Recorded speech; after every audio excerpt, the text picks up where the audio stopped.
जी बच्चों, अस्सलाम वालेकुम। आज हम अपना पॉलिटिक्स एंड एजुकेशन का टॉपिक देखेंगे।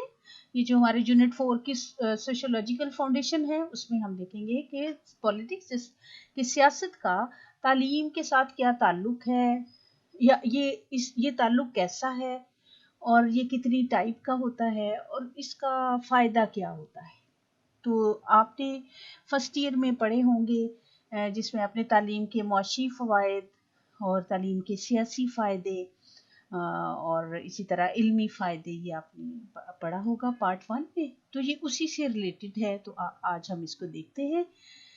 आपको पता है बच्चों, जो पॉलिटिक्स है, ये सियासत है, आमतौर पर हम इसको अमूमी मानों में ये लेते हैं कि जैसे सियासत में तो इक़्तिदार में आने के लिए वोट लेना और ये सारा सिलसिला है। लेकिन दरअसल पॉलिटिक्स किसी भी सोसाइटी को डिसिप्लिन करने का एक निज़ाम है, एक तरीक़ाकार है, ठीक है। और उसमें ये है कि हमने वोट अगर डालना है, शहरी की हैसियत से हमारी जो अपब्रिंगिंग होती है, जो हमें अवेयरनेस होती है, तो वो एजुकेशनल सिस्टम के साथ उसका बड़ा गहरा लिंक है। यानी आज के दौर में एजुकेशन पॉलिटिक्स की फील्ड में भी स्टूडेंट्स को अवेयरनेस प्रोवाइड करती है।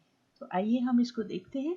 ये आपके पास जो पेजेस हैं बुक के, उसी में से ये एक पेज है, ये मैंने सिलेक्ट किया है। Educational system operates in a political context. जैसे कि भी मैंने जो तमहीद बांधी है ना, ये इस सेंटेंस को वो एक्सप्लेन करती है कि किसी भी मुल्क का जो निज़ामी तालीम होता है, वो उसकी पॉलिटिकल, उस मुल्क की जो पॉलिटिकल कॉन्टेक्स्ट होता है, उसके मुताबिक ही वो ऑपरेट करता है। All major decisions are made by politicians either nationally or locally and are part of complicated relationship between local and central government। यानी जितने भी पॉलिटिशियन हैं, वो जो भी डिसीजन करते हैं, मेजर डिसीजंस लेते हैं मुल्क के लिए, या वो किसी एरिया, जैसे हमारे बल्दियाती इंतखाबात होते हैं ना, लोकली वो होते हैं, और नेशनली जो कौमी सतह के, सूबाई सतह के इंतखाबात होते हैं, तो उसमें जो पॉलिटिशियंस हिस्सा लेते हैं, फिर जो इलेक्ट हो जाते हैं, और फिर वो कॉन्स्टिट्यूशन बनाते हैं, नई पॉलिसी सामने लाते हैं। तो वो ये कह रहे हैं कि बड़ा ही इस हवाले से अगर हम देखें, तो पॉलिटिशियंस के जो डिसीजंस होते हैं, वो लोकल और सेंट्रल, यानी जो मरकज़ी हुकूमत होती है, उसके दरमियान जो रिलेशनशिप होता है, उसमें बड़ा अहम रोल प्ले करते हैं। The overriding power of elected members of parliament and local councillors to decide the, यानी ये लोग कैसे मेजर फैसले करते हैं, क्या करते हैं, वो डिसाइड करते हैं एलोकेशन ऑफ रिसोर्सेज, और दूसरा है स्ट्रक्चर ऑफ स्कूल सिस्टम। ये चूंकि हम तालीम के निज़ाम के पर्सपेक्टिव में पॉलिटिक्स को डिस्कस कर रहे हैं, तो इसलिए बेटे वो उसमें ये बात हम देखेंगे। ये 2 पॉइंट्स है कि वो बल्दियाती सतह पर हो, काउंसलर्स हो, या पार्लियामेंट में जो इलेक्ट होके लोग पहुंचते हैं, उनका एक ओवर राइडिंग पावर होती है, यानी उनके पास वो अथॉरिटी आ जाती है कि वो बजट की और रिसोर्सेज की एलोकेशन करते हैं कि किस इलाके में कितने स्कूल खोलने हैं, वहाँ के रिसोर्सेज कैसे होंगे, वहाँ टीचर्स कितने अपॉइंट करने हैं, वहाँ कैसी फैसिलिटीज़ देनी है, उसके अलावा और जो स्कूल सिस्टम है उसका स्ट्रक्चर को भी बनाने में इन इलेक्टेड मेंबर्स का बड़ा अहम जो है किरदार होता है। The procedures relating to the appointment and promotion of teachers, ये जो भी मैं बात कर रही थी, देयर पे and conditions of service have never been challenged, as usually it is part of responsibility of government। यानी ये गवर्नमेंट की जो भी जिस पार्टी की भी गवर्नमेंट कायम होती है, वो रिसोर्सेज की एलोकेशन में, वहाँ कैसे स्कूल्स बनाने हैं, स्ट्रक्चर क्या बनाना है, पॉलिसी क्या होगी, करिकुलम क्या होगा, टीचर्स कैसे अपॉइंट करने हैं, कितनी क्वालिफिकेशन के होंगे, उनकी इन सर्विस प्रमोशन कैसे होगी, उनको कैसे अपॉइंट करना है, ट्रांसफरेबल होगी या ट्रांसफरेबल नहीं होगी उनकी जॉब। तो इस तरह के तमाम डिसीजंस जो हैं वो हमारे जो पॉलिटिशियंस होते हैं, जो इलेक्टेड मेंबर्स होते हैं, वो पार्लियामेंट में करते हैं। What is the role of education in society. अब हम اس پہ یہ دیکھیں گے کہ اگر ایسا ہے تو ایجوکیشن کا رول کیا ہوتا ہے سوسائٹی میں.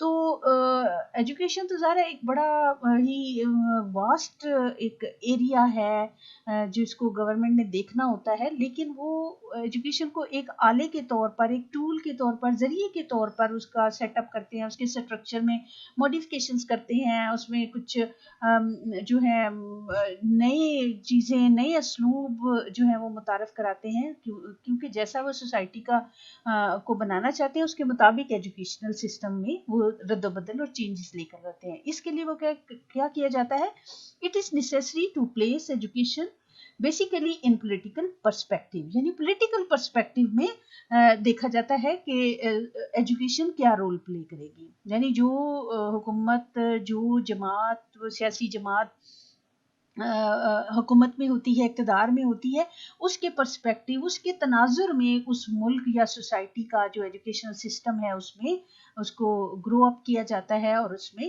چینجز اور ماڈیفکیشنز کی جاتی ہیں.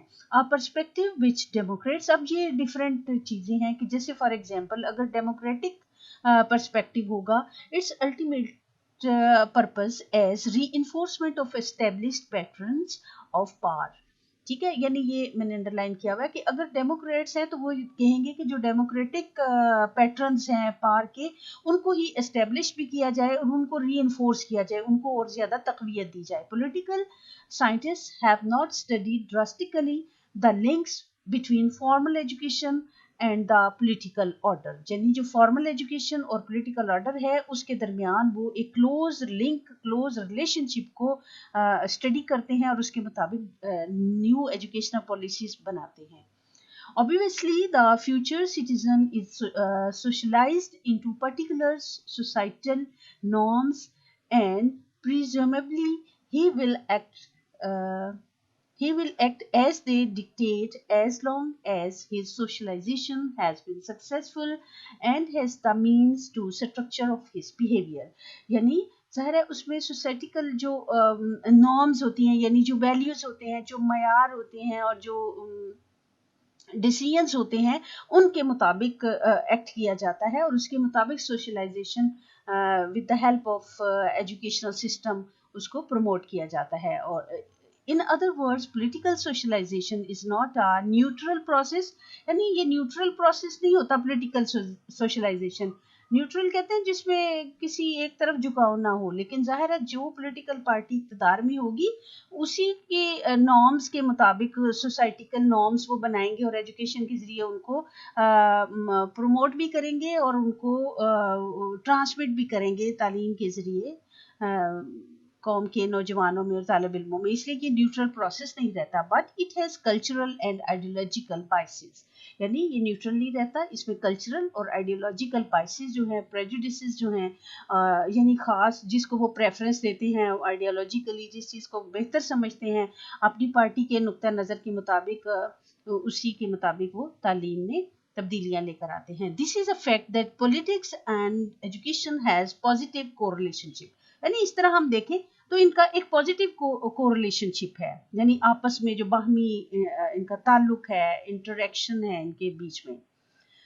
If socio-cultural forces influence the education, یعنی اگر کسی سوسائٹی کی سوشیو کلچرل جو فورسز ہیں جو کہ وہ جو پولیٹیکل سوشلائزیشن سے بنتی ہیں, ان کا انفلوئنس ہوتا ہے ایجوکیشن پر, اس ملک کی, اس ریاست کی تعلیم پر, then ideological pressures determine the direction of the influence. یعنی جو بھی آئیڈیولوجیکل ہوتی ہیں, وین ہوتا ہے اور جو ان کا نقطہ نظر ہوتا ہے, اس کا پریشر ہوتا ہے اور وہی پریشر ڈٹرمن کرتا ہے, یعنی ڈائریکشن کو ڈٹرمن کرتا ہے کہ جس طرف کسی پارٹی کا, حکومت کے جو صاحب اقتدار پارٹی ہے, اس کا جو جس ڈائریکشن میں وہ ہوگی اسی ڈائریکشن میں انفلوئنس بھی ہوگا. تو یہ اکارڈنگ ٹو ٹیپر اینڈ سیلٹر, یہ ماہرین ہیں, انہوں نے کہا ہے کہ پولیٹکس اور ایجوکیشن کا کیا کس طرح ریلیشن شپ بنتا ہے. The most significant linking of class education and politics is found in that literature which describes the context within which behavior is acquired as ideologically biased. यानी वो ये जो माहिरीन है इन्होंने ये कहा है कि जो पॉलिटिक्स होती है ना किसी रियासत की, सोसाइटी की, कम्युनिटी में, तो उसके मुताबिक एजुकेशन का निज़ाम होता है और उसका जो लिटरेचर होता है, उस पार्टी का जो एक तरह का मंशूर होता है, मैनिफेस्टो होता है उनका, वो जो भी कंटेंट होता है वो उस कंटेंट में, उस लिटरेचर में वो उस पार्टी की पॉलिटिक्स के जो आइडियाज़ हैं उनको डिस्क्राइब किया जाता है और इस तरह से मखसूस रवैये जो हैं उनको एक्वायर किया जाता है। तो इस तरह ये आइडियोलॉजिकली बाइस्ड हो जाती है। तो यानी कि जिस मुल्क में जो पार्टी हुकूमत में होगी उस पार्टी के नज़रियात को और उसकी आइडियोलॉजी को वो डिपिक्ट करती होगी एजुकेशनल ऑब्जेक्टिव्स जो हैं। The suggestion is that learning is directed not so much to develop an individuals, ठीक है, कि individuals political talent but ensure perpetuation of the character of the established order। ये perpetuation का बेटे ये मैंने ऊपर निशान लगाया है, इसका ये मीनिंग यहाँ आपकी आसानी के लिए लिख दिया। perpetuation का मतलब है कि किसी चीज़ का तसलसल बरकरार रहना, यानी उसको महफूज रखना। उसको जब हम किसी चीज़ को महफूज करना चाहते हैं, आइडियाज़ को, आइडियालॉजी को, व्यूज़ को, वैल्यूज़ को, तो उसको तालीम का हिस्सा बना दिया जाता है। यानी उसको ब्रेक नहीं किया जाता, उसको बाउंड नहीं किया जाता, बल्कि उसको कंटिन्यूस उसकी रहती, तसलसल रहता है, प्रिजर्व कर लेते हैं उसको। ठीक है, ये आगे स्पेलिंग है SERVE, प्रिजर्व कर लेते हैं, महफूज कर लेते हैं। तो वे कह रहे हैं कि लर्निंग को ये नहीं है कि इंडिविजुअल्स के पॉलिटिकल टैलेंट को सिर्फ डेवलप किया जाए, बल्कि उसके साथ साथ वो कह रहे हैं इंश्योर किया जाए कि जो एस्टेब्लिश करेक्टर है उसका ऑर्डर को, उसको जो है परपेचुएट किया जाए, उसको कंटिन्यू रखा जाए। ठीक है। The assumption is that all politics will attempt to create patterns of political behavior which are conducive to their continuity, stability, which means ensuring the acceptance of or less positively compliance to existing structure of political power। यानी जो existing culture पहले politically चल रहा है उसको stable करने वाला, उसके अंदर continuity, तसलसल, उसको जारी रखने वाला जो एक है political behavior, उस वो होना चाहिए और वो conducive behavior होना है। conducive का meaning बेटे ये इस निशानी के साथ मैंने यहाँ लिख दिया कि favorable हो, यानी जो हमारा political पावर का जो existing जो चल रहा है स्ट्रक्चर, उसी स्ट्रक्चर को जारी रखने वाला, कंटिन्यू करने वाला, उसको फेवर करने वाला जो पैटर्न है उनको एजुकेशन के ज़रिए प्रमोट करना चाहिए। इस तरह सोसाइटी में, मुआशरे में, मुल्क में पॉलिटिकल स्टेबिलिटी आती है और ये सारी चीज़ें। तो ये बच्चे एक तरह का ताल्लुक है। ठीक है, ये एक जनरल सी तालीम और सियासत का जो एक दूसरे के ऊपर ताल्लुक होता है, तो कैसे होता है, क्यों होता है। कुछ पॉलिटिकली, यानी कोई भी पार्टी हो, कुछ पॉलिटिकल बिहेवियर और एटीट्यूड्स हैं जो हमें तालीम के ज़रिए, खा कोई भी पार्टी हो, तो उसको लाजमी तालीमी निसाब का, लिटरेचर का हिस्सा होना चाहिए, ताकि वो क्वालिटीज़ हमारे बच्चों के अंदर, स्टूडेंट्स के अंदर, आने वाली नस्लों के अंदर वो पनप सकें, डेवलप हो सकें, वो उनको जो है लेकर चलें और इस तरह मुल्क में जो पॉलिटिकल कल्चर है, पॉलिटिकल बिहेवियर जो है वो ऐसा हो जो कंड्यूसिव हो to the continuity and stability of the country. ठीक है बच्चों, तो अब हम इसको थोड़ा सा मजीद आगे एक स्लाइड पे पॉइंट्स मैंने खुद लिखे हैं, कुछ उनको हम देखते हैं। तो जी ये बेटे जी, ये यूनिट 4 की ये हमारा टॉपिक है पॉलिटिक्स एंड एजुकेशन। ये कुछ हैं चीज़ें, इनको आप समझ भी लें और इनको राइट डाउन भी कर लीजिए आप। एजुकेशन यानी, अब इसको मैंने ये पॉइंट जरा थोड़े निकाल के आपके लिए लिखे हैं कि आप मज़ीद अंडरस्टैंड कर सकें कि एजुकेशन और पॉलिटिक्स का क्या ताल्लुक है। यानी अगर हम कह रहे हैं कि तालीम के निज़ाम के ज़रिए सियासी वैल्यूज़ को और सोसाइटिकल नॉर्म्स को ट्रांसमिट किया जाए, तो एजुकेशन दरअसल करती क्या है और कैसे वो ये कर सकती है। तो ये देखते हैं। एजुकेशन ह्यूमनाइजेस, यानी एजुकेशन क्या रोल प्ले करती है, ह्यूमनाइजेस, enables and inspires higher ideals, values and confidence in human beings। यानी तालीम एक ऐसा निज़ाम है जो हमारे अंदर, जो हमें ह्यूमनाइज करता है, यानी हमें इंसानी मेयारात को समझने और उनको अडॉप्ट करने के काबिल बनाता है, एनेबल करता है हमें, फिर इंस्पायर करता है। क्यों इंस्पायर करता है? जो हायर आइडियल्स होते हैं, जो वैल्यूज़ होती हैं, आला तर जो समाजी और मुआशरती कदरें होती हैं, उनको अपनाने के काबिल बनाती है तालीम हमारी नस्लों को। और फिर इस तरह एक कॉन्फिडेंस आता है ह्यूमन बीइंग के अंदर। As culture and civilisation developed, more and more politics got finer. यानी आप देखिए, पहले ताकत जिसके पास होती थी वो अपनी ताकत से कमज़ोरों को या जो इक़्तिदार में नहीं होते थे उनको टारगेट करते थे, विक्टिमाइज करते थे।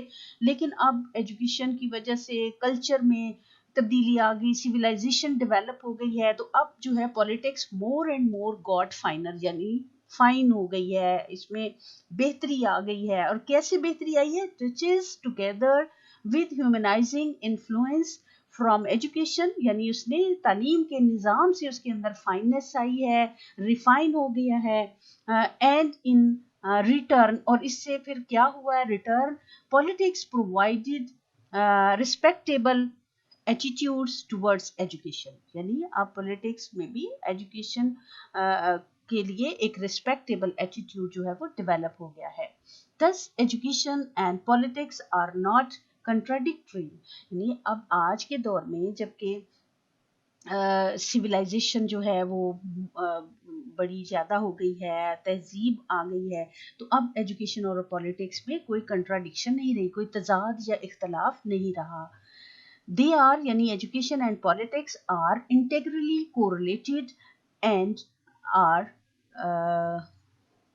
mutually, ये mutually है, mutually complementary। अब यानी ये एक दूसरे के साथ इंटेग्रेटेड हो गए हैं, इनका कोरिलेशन इनके अंदर आ गया है, यानी एक दूसरे के साथ ताल्लुक पैदा हो गया है। यानी सियासत तालीम पर असर डालती है और तालीम सियासत के लिए जो है बड़ी हेल्पफुल है। तो ये एक दूसरे के लिए कम्प्लीमेंट्री हो गए हैं, यानी एक दूसरे के लिए लाजमी हो गए हैं, ज़रूरी हो गए हैं।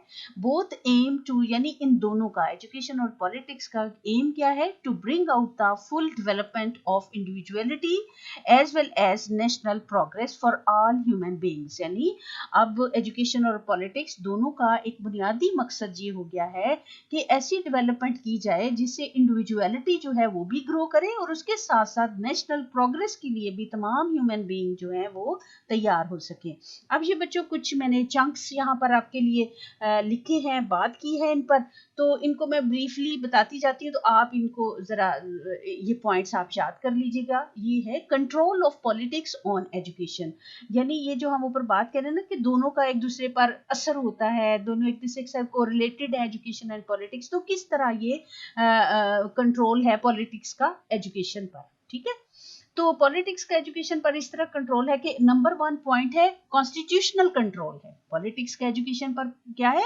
कॉन्स्टिट्यूशनल कंट्रोल है कि पॉलिटिशियंस जो हैं वो पार्लियामेंट में जब इलेक्ट होकर जाते हैं तो अब वो एजुकेशनल जो क्राइटेरिया है और एजुकेशनल डिमांड जो है सोसाइटी की, उसको सामने रखते हुए वो उसको कॉन्स्टिट्यूशन में भी चेंज लेकर आते हैं। यानी हमारे नेशनल जो एजुकेशनल पॉलिसीज़ हैं उनके अंदर कानूनी तौर पर कुछ ऑब्जेक्टिव्स जो हैं उनको सेट किया जाता है, उनको तय किया जाता है। फिर ये है कि फाइनेंशियल कंट्रोल भी है। ज़ाहिर है, जैसे कि हम पिछली स्लाइड में हम देख चुके हैं कि पॉलिटिशियंस जो हैं वही ये देखते हैं कि एजुकेशनल स्ट्रक्चर को कैसे मेंटेन करना है, कितनी फैसिलिटीज़ देनी है, कहाँ कहाँ कितना बजट एलोकेट करना है, टीचर्स कितने रखने हैं, उनकी पे कैसे उनको देनी है, बच्चों की फ़ी के हवाले से क्या कैसा उसका स्ट्रक्चर बनाना है कि जो आम लोगों के लिए आसान नहीं हो उसमें और वो अपने बच्चों को तालीम दे सकें, कितनी तालीमी सहूलियात मुफ्त करनी है,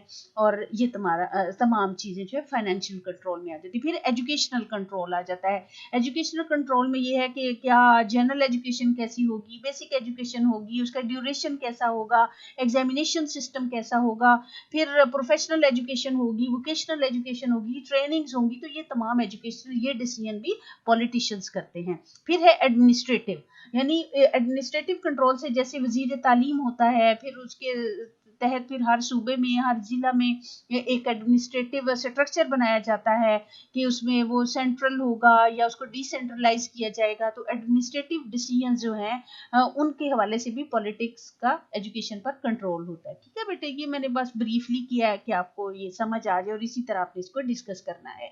نیکسٹ جو ہے different forms of governments and education. اب یہ تو پالیٹکس کا ہو گیا. اب یہ ہے کہ کتنی قسم کی گورنمنٹ کے اسٹرکچر ہوتے ہیں. ہر اسٹرکچر کا جو انفلوئنس ہے وہ ایجوکیشن کے نظام پر مختلف ہوتا ہے. وہ بھی بیٹے میں نے بہت بریفلی یہاں پر ان کو لکھا ہے، صرف اس لیے کہ آپ کو یہ ہے ضروری کہ آپ کو پتا ہو کہ کتنی ٹائپس کی گورنمنٹ ہیں اور ان کا ایجوکیشن کے آبجیکٹیو جو وہ طے کرتے ہیں بیسیکلی اس کے پیچھے فلسفی کیا ہوتی ہے. تو بچوں یہ 4 گورنمنٹس کی فارمز ہیں، ان کے وہ میں آپ کو بتا دیتی ہوں. نمبر 1 ہے ان مونارکی. مونارکی اس کو پڑھنا ہے، ٹھیک ہے. یہ CH کا ساؤنڈ دے گا. تو مونارکی کا مطلب ہوتا ہے اس کو اگر ہم دیکھیں for the interest of king, یعنی جس کو کہتے ہیں مطلق، اردو میں اگر آپ دیکھیں مونارکی کہتے ہیں مطلق العنان جو حکومت ہوتی ہے، یعنی جس میں ایک بادشاہ ہوتا ہے، وہ کوئی وہاں پر کسی سے کوئی رائے نہیں لی جاتی، کوئی وہاں تو جو انٹرسٹ ہوتا ہے نا کنگ کا، شاہ کا، جہاں بادشاہی نظام ہے تو جو بادشاہ کے ویوز ہوتے ہیں اور جو اپنی بادشاہت کو برقرار رکھنے کے لیے وہ کرتے، تو اس طرح کی تعلیم کا سٹرکچر اور ڈھانچہ ہوتا ہے کہ جہاں پر لوگ آزادانہ سوچ بچار کرنے اور فیصلے کرنے کا ان کو کوئی حق نہیں ہوتا. تو تعلیم کا سٹرکچر بھی ایسا ہوتا ہے کہ جہاں بچے جو ہیں ان کو اس طرح کے حقوق اور وہ نہیں، ان کو ایسی وہ قدیم کہانیاں اور یہ جی ایک بادشاہ ہوتا ہے اور وہ بڑا اچھا ہوتا ہے، تو اس طرح کے یعنی کہ اس تھنکنگ کو پروان چڑھانے والا ہوتا ہے. تو جیسا بادشاہ کا انٹرسٹ ہوتا ہے اس طرح کا ایجوکیشنل سسٹم ہوتا ہے. تو یہ ہے مونارکی کا نظام. دوسرا ہے ایرسٹوکریسی. ایرسٹوکریسی بچے کہتے ہیں آمرانہ نظام کو. آپ دیکھیں جیسے ہمارے ملک میں مارشل لا لگا، اب اس میں بظاہر جی اسمبلیاں بھی بن گئی ہوں جی، کوئی ایک کابینہ بھی بنا لی، مشیر بھی رکھ لیے، مجلس شورا بھی بن گئی، لیکن ایرسٹوکریسی یعنی آمرانہ نظام. اس میں یہ ہے کہ کوئی ایک جو ہے پاور حاصل کر لیتا ہے، اختیار اس کا، آمرانہ نظام اس کو کہتے ہیں. یہ آمرانہ الف مدہ سے لکھا جاتا ہے، لیکن آپ کو ویسے میں بتا رہی ہوں، آپ نے تو انگلش میں اس کو یاد رکھنا ہے اور سمجھنا ہے. تو ایرسٹوکریسی میں ہے for the interest of the elite, the few ones. Elite کہتے ہیں نا جو کچھ اشرافیہ جس کو کہتے ہیں کہ کسی معاشرے کے جو کچھ لوگ طاقتور ہیں دولت کی وجہ سے، جائیدادوں کی وجہ سے، اور ان کا ایک حکومت پر وہ ہولڈ کر لیتے ہیں، تو ان کے انٹرسٹ کے مطابق ایجوکیشن کا نظام ہوتا ہے. نمبر 3 ہے ڈیموکریسی. ڈیموکریٹک میں کیا ہوتا ہے for the welfare of the people. اس میں ڈیموکریسی ایک ایسا نظام حکومت ہے جس میں لوگوں کی حکومت ہوتی ہے، لوگوں کی حکومت لوگوں کے لیے، لوگوں پر، ٹھیک ہے نا. تو اس میں ویلفیئر آف دا یعنی عام، جس میں لوگوں ایسا نظام تعلیم، ایسا نصاب ہوتا ہے اور ایسی تمام ایک سیٹ اپ اور اسٹرکچر ہوتا ہے ایجوکیشن کا جس میں فلاح عامہ کو مد نظر رکھا جاتا ہے. پھر نمبر 4 ہے سوشلسٹک اسٹیٹ، یعنی ایسی اسٹیٹ جس کو ہم کہہ لیں کہ اشتراکی، جو ایک طرح کا اسٹیٹ کا سسٹم ہوتا ہے for the growth of society. یعنی اس میں سوسائٹی کا ہے کہ اس میں کسی انڈیویجول کو نہیں بلکہ تمام سوشل جو آبجیکٹیوز ہیں ان کے مطابق تعلیم کے نظام کو رکھا جاتا ہے. ٹھیک ہے بیٹے. اب ہم آ جاتے ہیں کہ یہ تھوڑا سا اور ہیں، یہ پوائنٹ آپ دیکھیں، justification of control of politics on education. یہ ایک سینٹینس میں نے آپ کے سمجھنے کے لیے کہ جسٹیفیکیشن کیا ہے، اس کا جواز کیا ہے کہ پولیٹکس کا کنٹرول ہو ایجوکیشن پر. تو یہ اس کی جسٹیفیکیشن ہے. All the resources of state should cooperate in developing and enforcing educational process and programs. یعنی جسٹیفیکیشن یہ ہے کہ پالیٹکس کا کیوں کنٹرول ہو، وہ اس لیے کہ ایک ایسی جتنے بھی ریسورسز ہیں کسی اسٹیٹ کے، ٹھیک ہے نا، کسی ریاست کے جتنے بھی ریسورسز ہیں وہ کام کریں، کوآپریٹ کریں ایجوکیشنل پروسیس اور پروگرامز کو انفورس کرنے کے لیے، اس کو اپ لفٹ کرنے کے لیے، اس کو ڈیولپ کرنے کے لیے. تو اس لیے وہ کہہ رہے ہیں کہ جب तमाम यानी कोऑपरेशन जो तभी हो सकता है जब पॉलिटिकल नुमाइंदे, क्योंकि वो अपने अपने एरियाज और आवाम की नुमाइंदगी करते हुए वो होते हैं, तो इसलिए कोऑपरेशन का माहौल बनता है। इसलिए पॉलिटिक्स का कंट्रोल एजुकेशन पर होना चाहिए कि एवरी इरा ऑफ लाइफ जो है, एवरी स्फीयर ऑफ लाइफ के जो नुमाइंदे हैं वो पार्लियामेंट में पहुंचते हैं, और फिर वो जब डिसीजन लेते हैं, वो जब कोई स्ट्रक्चर बनाते हैं, तो इससे कोऑपरेशन का माहौल बनता है, और इस कोऑपरेशन के माहौल में एजुकेशनल प्रोसेस और जो प्रोग्राम्स होते हैं वो डेवलप भी होते हैं और उनमें बेहतरी भी आती है। फिर एक बच्चों होता है नेशनलाइजेशन ऑफ एजुकेशन, यानी एजुकेशन के निज़ाम में, तालीमी इदारों में एक कॉन्सेप्ट है जो नेशनलाइजेशन का है। तो नेशनलाइजेशन को कहते हैं कि जब कोई इदारे जो है उनको हुकूमत अपनी कंट्रोल में ले ले ड्यू टू पार्टी, ये वाला क्यों भी वो लेते हैं, तो ये उसका लिखा हुआ है कि ड्यू टू पार्टी इंटरेस्ट और इनएफिशिएंट प्राइवेट मैनेजमेंट। यानी जैसे हमारे मुल्क में भी हुआ था 72 के बाद, ऐसे हुआ था, जुल्फकार अली भुट्टो जब थे आए इक़्तिदार में, तो उन्होंने जितने भी प्राइवेट इदारे थे ना, तो उनको उन्होंने कौमिया लिया था, यानी नेशनलाइज कर लिया, उन लोगों से लेके हुकूमत ने अपने कब्जे में कर लिया। एक तो इसमें पार्टी का इंटरेस्ट भी हो सकता है, कि एक वजह ये भी हो सकती है कि पार्टी को इंटरेस्ट है कि वो अपने, यानी जो प्राइवेट लोग हैं वो तो फिर हुकूमत की पॉलिसी को फॉलो नहीं करते, या उनके अपने इंटरेस्ट हो सकते हैं, तो इसलिए वो अपने कंट्रोल में कर लिए कि पार्टी के मंशूर और आइडियोलॉजी के मुताबिक तालीमी इदारों का निज़ाम बनाया जाए और इस तरह लोग तैयार किए जाए। दूसरी एक वजह ये भी हो सकती है कि प्राइवेट मैनेजमेंट जो है वो कोई इतनी एफिशिएंट नहीं है, इनएफिशिएंट है, तो इसलिए भी इदारों को अपनी तहवील में हुकूमत ले लेती है। ठीक है, तो ये भी एक चीज़ है। अब बच्चों ये बड़ा मैंने यहाँ पर जो है बुलेट्स ये दे दिए हैं, बुलेट्स यानी मेन पॉइंट्स इनको आप कह लें, तो इनका थोड़ा थोड़ा मैं आपको बताती जाती हूँ कि जैसे आप देखें कि तालीम और सियासत का ये जो ऊपर है ना जस्टिफिकेशन, ये इसके साथ आप रिलेट करके इन चंक्स को देख लें। सबसे पहले पेट्रियोटिज्म, यानी तालीम पर पॉलिटिक्स का जो एक तरह का कंट्रोल या प्रेशर या उसकी इंटीग्रेशन है, वो इसलिए कि पेट्रियोटिज्म पैदा होता है कि जिसको हम हुब्बुल वतनी कहते हैं, ठीक है ना। तो इससे ये है कि मुल्क से जो बच्चों वाबस्तगी होती है, वो जब तक किसी को सियासी शऊर ना हो कि हमारा मुल्क हमारे लिए क्यों ज़रूरी है, इसमें हमने कैसे रहना है, इसके क्यों हमने इसको हासिल किया, जैसे हमारा मुल्क पाकिस्तान है, तो एक तरह से सियासी यानी सियासत की बिना पर ही हम कायदे आज़म ने पाकिस्तान का जो हसूल है उसके लिए कोशिश की थी और हमें वो हासिल हुआ। तो ये है कि सियासी शऊर पैदा होता है, उस सियासी शऊर से हुब्बुल वतनी पैदा होती है, पेट्रियोटिज्म जो है वो पैदा होता है। तो इससे ये कि तलबा को ऐसी तरबियत दी जाए तालीम के ज़रिए कि वो अपनी सोसाइटी और अपनी पॉलिटिक्स के जो प्रॉब्लम्स हैं उनसे उनके अंदर अवेयरनेस पैदा हो सके, और इस तरह वो एक सिविलाइज सोसाइटी में अपना किरदार अदा करने के काबिल हो सके। एक तो ये वजह एक है। दूसरा है कि क्या होता है कि सिविक सेंस पैदा होती है, यानी तालीम और सियासत को अगर देखा जाए तो इसमें यह है कि सियासी शऊर जब देते हैं तो उससे हमारी जो नई नस्लें हैं जो एजुकेशन हासिल करी, उनमें शहरी और साफ पैदा होते हैं, यानी वो अच्छी सिविक सेंस उनके अंदर आ जाती है। उनको अपनी आइडियोलॉजी जो है मुल्क की, उससे वो आगाह होते हैं, उनको अपने जो नेशनल और कंट्री के प्रॉब्लम्स हैं, इश्यूज हैं, उनसे अवेयरनेस आती है। उसके साथ साथ बच्चों उनके जो तालीम है उसमें सियासी शऊर जब होता है तो उससे हमारे जो थॉट्स हैं उनके अंदर भी चेंज आता है, उसमें हम उनको उसके अंदर बेहतरी भी आती है, ज़ाहिर है जब सोचते हैं, और एक जिसको कहते हैं एनालिटिकल और क्रिटिकल कॉन्शियसनेस आती है, जिसको हम शऊर कहते हैं, ठीक है ना। तो ये भी एक फ़ायदा है। फिर है लीडरशिप क्वालिटीज़ पैदा होती हैं, नौजवानों में क़यादत का जज्बा पैदा होता है।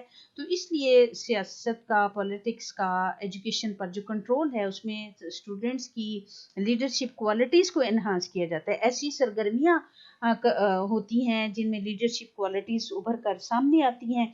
और असल में बच्चों लीडरशिप क्वालिटी ये नहीं है कि आगे रहनुमा बने हुए हैं, लीडर बने हुए हैं, नारे लगा रहे हैं, ये मुराद नहीं है लीडरशिप से। मुराद ये है कि हम प्रैक्टिकली अपने मुल्क के लिए, अपनी सोसाइटी के लिए कुछ करने के काबिल होते हैं। तो जब तालीमी इदारे की सतह पर मुख्तलिफ ऐसी एक्टिविटीज़ और क्लासरूम में इस तरह की डिस्कशंस होती हैं कि जिससे तलबा के अंदर वो जज्बा पैदा होता है, तो वो काम करने की, यानी कंस्ट्रक्टिव रिस्पॉन्सिबिलिटीज जो हैं उनके लिए कंस्ट्रक्टिव पॉइंट ऑफ व्यू अपनाते हैं, और इस तरह उनके अंदर एक टॉलरेंस पैदा होती है। तो लीडर के अंदर हमेशा टॉलरेंस होती है, उसे सबको लेके चलना होता है, और फिर वो सबको लेके चलने के लिए वो ट्रेनिंग भी करता है। और ट्रेनिंग के लिए लीडर का खुद सही होना और उसका ब्रॉड माइंडेड होना, उसका क्लियर हेडेड होना, ये तमाम क्वालिटीज जो हैं वो फिर होती हैं जहाँ पर पॉलिटिक्स का एजुकेशन पर कंट्रोल होता है। फिर है डेमोक्रेटिक वैल्यूज। तो बच्चों डेमोक्रेटिक वैल्यूज पे हम पहले भी बात कर चुके हैं। इससे क्या है कि लोगों को अपने हकूक का पता चलता है, अपने फ्राइज का पता चलता है, यानी अपने राइट्स जो हैं और जो अपनी रिस्पॉन्सिबिलिटीज हैं उनका नॉलेज उनको होता है। और वो फिर जो है पीस को लॉयल्टी उनके अंदर आती है, उनके अंदर एक तरह की जो है इक्वालिटी की क्वालिटीज़ जो हैं वो डेवलप होती हैं, उनके अंदर टॉलरेंस लेवल उनका बेहतर हो जाता है। और सबसे अहम चीज़ जो है डेमोक्रेटिक वैल्यूज़ जब वो सीखते हैं वो ये होता है कि हम अपनी जो मिस्टेक्स होती हैं ना, उन मिस्टेक्स को, और जो हमारी डिफीट होती है यानी हमें शिकस्त हो जाती है किसी उसमें, कोई मामला कोई प्रोग्राम पाया तकमील तक नहीं पहुंचता, तो उससे क्या होता है कि हम उसको एक्सेप्ट करते हैं। बच्चों जब तक कोई अपनी गलती को एक्सेप्ट ना करे उसकी गलती कभी दुरुस्त नहीं होती। इसलिए डेमोक्रेटिक वैल्यू है, ये डेमोक्रेटिक एटीट्यूड है कि अफराद में अपनी गलतियों और खामियों को तस्लीम करने और उनका सामना करने और फिर उनकी इस्लाह करने का जज्बा पैदा हो। तो इसलिए भी ये जो कंट्रोल है या एजुकेशन और पॉलिटिक्स का जो को रिलेशनशिप है, इसकी वजह से डेमोक्रेटिक वैल्यूज़ जो है इनकलकेट होती हैं, वो डेवलप होती हैं। और इससे बच्चों फिर क्या होता है कि एक मेंटल जो पोजीशन है और क्रिएटिव एबिलिटीज वो उभरती रहती हैं। ये इसलिए बड़ा एक अच्छा पॉइंट है। और फिर जो एक नामुनासिब सी एक कदामत पसंदी है, यानी कदामत पसंदी जो अच्छी चीज़ें हैं उनको लेके चलना वो कदामत पसंदी नहीं है, लेकिन ऐसे ही लकीर का फ़कीर बने रहना और उससे बेजारी का इजहार करना डेमोक्रेटिक एटीट्यूड और डेमोक्रेटिक सोसाइटी में इन चीज़ों को वो नहीं। तो तालीम में जब इस तरह जैसे अब हम बात कर रहे हैं, जैसे मैं आपसे बात कर रही हूँ, तो हम इससे एक डेमोक्रेटिक प्लेटफॉर्म से बात कर रहे हैं ना, तो इससे ये है कि एक सोच पैदा होती है, एक सोचने का जाविया, एक पॉइंट ऑफ व्यू जो है वो चेंज हो जाता है। तो जब पॉइंट ऑफ व्यू चेंज होता है तो तभी इंसान के अमल करने की जो सलाहियतें हैं, कुव्वतें हैं, जो तरीकाकार है, उसके अंदर भी चेंज पैदा होता है। तो ये तमाम चीज़ें फिर बच्चों जो हमारी नेशनल आइडियालॉजी है पॉलिटिक्स से जो है उसके साथ भी हम एक तरह के जुड़े रहते हैं, उसको अडॉप्ट करते हैं, और तालीम के निज़ाम में हम अपनी नेशनल आइडियालॉजी को नुमायाँ जगह देते हैं, उससे रिलेटेड एक्टिविटीज़ होती हैं। हम अपने नेशनल डेज जो हैं उनको मनाते हैं, नेशनल फेस्टिवल्स होते हैं कुछ, उनको इस तरह से अपनी नेशन के साथ, अपनी कंट्री के साथ लव और जो है एक अटैचमेंट की फ़िज़ा और कैफियत पैदा होती है। तो इस तरह से बच्चों पॉलिटिक्स का और एजुकेशन का एक दूसरे के साथ बहुत क्लोज रिलेशनशिप है। जिस तरह हमने पढ़ा कि तालीम का मुआशी मामलात के साथ ताल्लुक़ है, तालीम का नफ्सियाती जो हमारी सलाहियतें हैं और जो कैफियत हैं उन पर असरअंदाज होती है। इसी तरह तालीम की वजह से हमारा सियासी शऊर बेहतर होता है, बेदार होता है, हम अच्छे शहरी बनते हैं, और इसी तरह सियासत जो है वो तालीम के साथ अपने कोरिलेशन के साथ काम करती है, आगे चलती है। तो इस तरह एक बेहतरीन मुआशरा जो है वो वजूद में आता है। तो ओके बेटा, ये हमारा टॉपिक आज ख़त्म हो गया है, कंप्लीट हो गया है। ख़त्म तो नहीं हुआ, कंप्लीट हो गया है। इंशाल्लाह फिर नेक्स्ट हम और डिस्कस करेंगे। Wish you best of luck. अल्लाह हाफिज़।